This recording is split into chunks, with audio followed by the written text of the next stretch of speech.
আসলে আমার dream bike ছিল এটা, খুব দ্রুত চলে আসছে ভাই, যার কারণে বাইক স্কিড করে পড়ে যায়। আসসালামু আলাইকুম এভরিওয়ান। তো এখন সময় প্রায় 5:42। আজকের ব্লগে দেখেন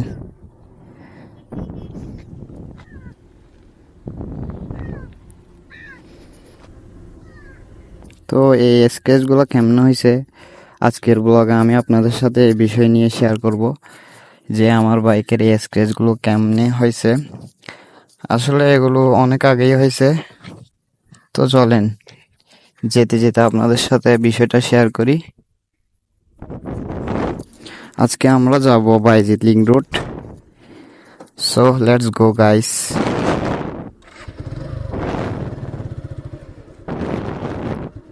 আমার অনেক ইচ্ছে ছিল জিক্সার মনোটন বাইকটা নিব, আসলে আমার ড্রিম বাইক ছিল এটা।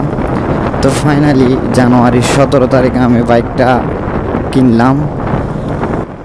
তো কেনার পর কয়েকদিন আমি বাইক চালাইছি এবং আমার সাথে হেলমেটও ছিল।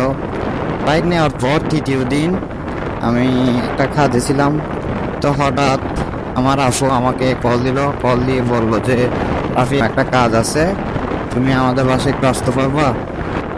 তো আপুকে বললাম যে হ্যাঁ আপু আমি আসতেছি। তো এই বলে আমি তাড়াহুড়া করে বাইর হয়ে গেলাম, তখন হেলমেটও নিলাম না।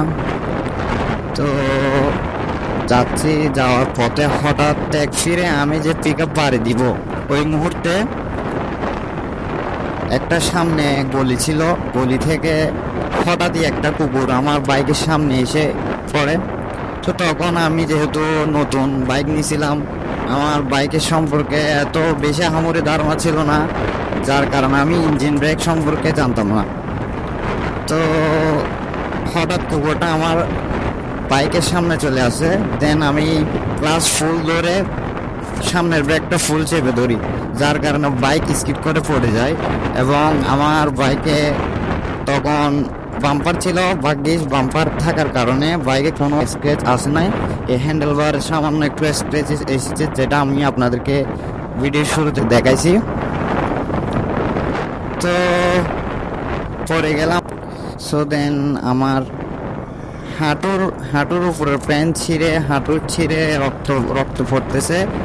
তখনও আমার ওইটা খবর ছিল না যে আমার নতুন বাইক পড়ে গেছে, ওইটা নিয়ে আসলে মনে কষ্ট ছিল। তো বাইক মাটিতে যখন পড়া ছিল তখন আমি আফসোস করতেছি। দেন বাইক তুলে আবার আমার বাইকের যে বাম্পারটা ছিল, বাম্পারটা পুরো বাঁকা হয়ে গেছে। বাঁকা হয়ে যাওয়ার পর আমি কি করলাম, গ্যারেজে গেলাম। তো গ্যারেজে গিয়ে মোটামুটি বাইকের যে বাম্পারটা বাঁকা হয়েছে ওইটা আমি ঠিক করলাম। ঠিক করার পর ব্রেকের পা দেওয়ার যে স্ট্যান্ডটা আছে ওইটা একটু বাঁকা হয়ে গেছিলো, ওইটাও ঠিক করলাম। দেন আমি আপুর কাজটা ছেড়ে বাড়িতে গিয়ে পায়ে ব্যান্ডেজ করলাম।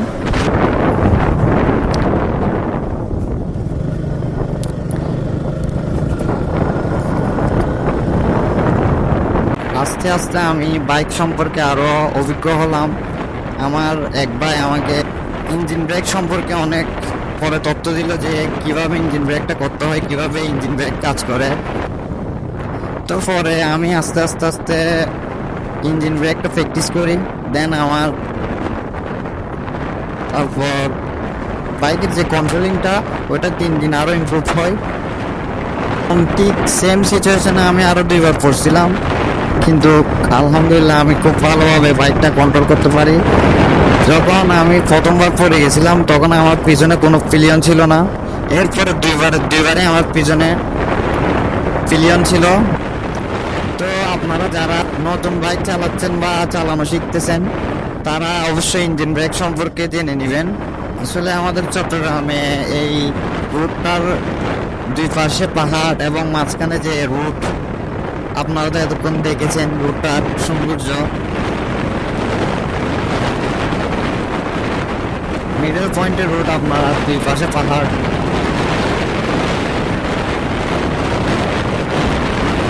আপনারা অনেকেই কমেন্ট করেছেন যে আমি সকালবেলায় রাইড দিতে বাইর হই, এর আসলে কয়েকটা কারণ রয়েছে। প্রথম কারণ হচ্ছে যে আসলে আমি বাইক নিয়েছিলাম যে বাইকের রেজিস্ট্রেশন করা নেই।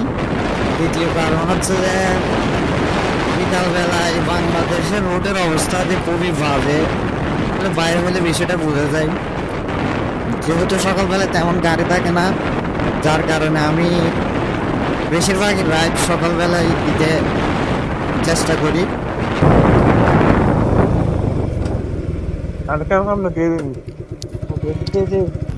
খুব দ্রুত চলে আসছে ভাই, আমার মনে হয় 20 মিনিটে।